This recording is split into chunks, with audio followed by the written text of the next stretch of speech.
Hello students, आज हम class 10th के इकोनॉमिक्स के सेकंड चैप्टर के बारे में अध्ययन करेंगे।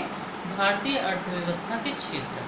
भारतीय अर्थव्यवस्था के क्षेत्र, किसी भी अर्थव्यवस्था के क्षेत्र का मतलब ये होता है कि वहाँ के नागरिक आय को प्राप्त करने के लिए किन किन क्षेत्रों में लगे हुए हैं, किन किन क्षेत्रों में संलग्न हैं। तो भारतीय अर्थव्यवस्था के क्षेत्र का मतलब ये है कि यहाँ भारत में नागरिक किस किस प्रकार से वस्तुओं का उत्पादन कर रहे हैं और उनसे अपनी आय प्राप्त कर रहे हैं। तो जो भारतीय अर्थव्यवस्था है उसमें सबसे पहले उत्पादन के आधार पर क्षेत्रकों का वर्गीकरण किया गया है। इसमें आता है पहला प्राथमिक क्षेत्र, दूसरा द्वितीयक क्षेत्र और तीसरा तृतीयक क्षेत्र। तो प्राथमिक क्षेत्र में कौन से उत्पादन आते हैं?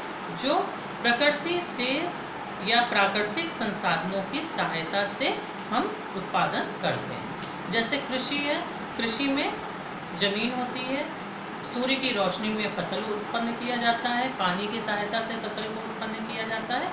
तो इसमें जो भी चीज़ें लगती हैं वो प्रकृति से सीधे संपर्क में रहती हैं।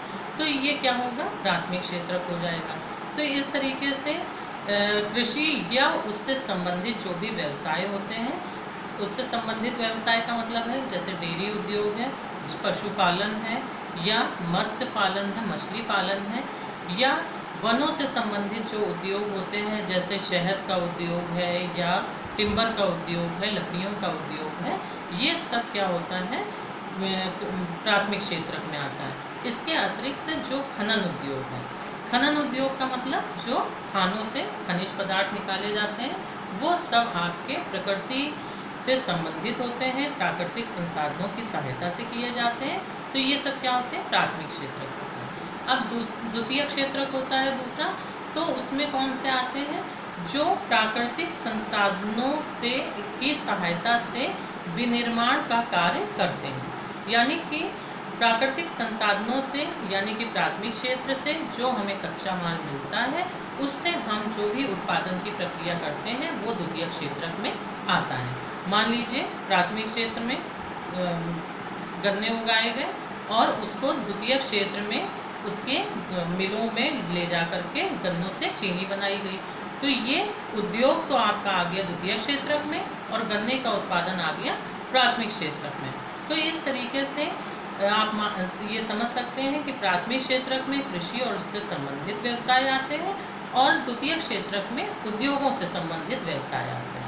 अब तीसरी चीज़ आती है तृतीयक उद्योग। तृतीयक उद्योग में क्या होता है कि ऐसे उद्योग आते हैं जो इन दोनों क्षेत्रकों को सहायता प्रदान करते हैं। यानी कि उनमें न किसी प्रकार का उत्पादन होता है, न किसी प्रकृति से संबंधित कुछ होता है, लेकिन ये इनकी सहायता से ये दोनों उद्योग या ये दोनों क्षेत्र विकास करते हैं।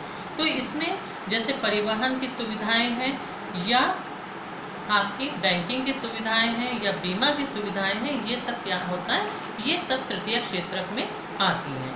तो जो भी सेवाएं प्राप्त करता है व्यक्ति, वो सब तृतीय क्षेत्र में आती हैं। इस तरीके से ये एक तरीके का सर्विस सेक्टर हो जाता है। तो सेवाओं से, यानी कि नौकरियों से संबंधित जितने भी व्यवसाय हैं वो आपके तृतीय क्षेत्र में आते हैं। तो उत्पादन के आधार पर हम इस तरीके से तीन क्षेत्रों को वर्गीकृत कर सकते हैं: प्राथमिक क्षेत्र, द्वितीय क्षेत्र और तृतीय क्षेत्र। और आपने देखा कि तीनों क्षेत्र एक दूसरे के सहायता से चलते हैं। तो ये तीनों आपस में निर्भर भी हैं, एक के बिना दूसरे का विकास करना असंभव है। तो उत्पादन के आधार पर आज हमने ये क्षेत्र समझे। आज यहाँ भी आपका ये अध्ययन समाप्त होता है और अगले वीडियो में हम बताएंगे कि किस तरीके से संगठन के आधार पर क्षेत्रों का वर्गीकरण किया जाता है।